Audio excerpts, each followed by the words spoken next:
All right, let's look at another example of finding a non-permissible value. All right, I have a new expression here. Again, the numerator doesn't matter at all. We only focus on the denominator. Now this expression has two terms with an x in it, which means we're going to have to do a bit of factoring. All right, but the steps are the same. I highlight the denominator and set up an equation where it equals 0. Okay? As I mentioned, there are two terms with an x in it, which means you can factor. I'm going to pull an x out of both of those terms. Okay? If I've divided an x out of x squared, I'm just left with an x. If I divide an x out of 4x, I'm left with a 4.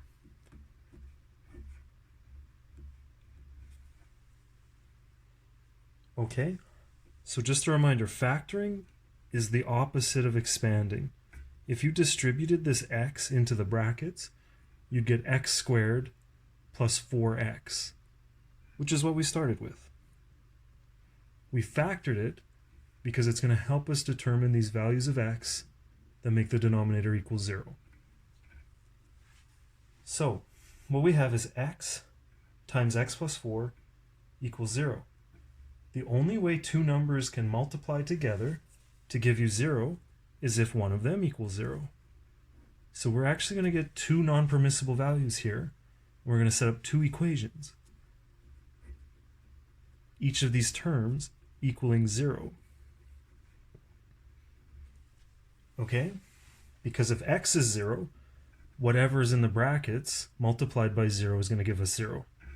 If x plus 4 is 0, multiplying that by x will also give us 0. Okay? We already got one of our non-permissibles right here.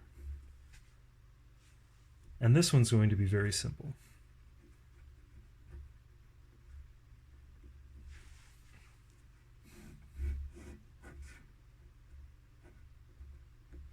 Okay?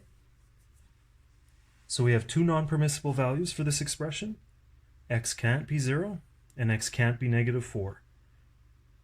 If you take either of those values and plug them into the denominator, you'd get 0.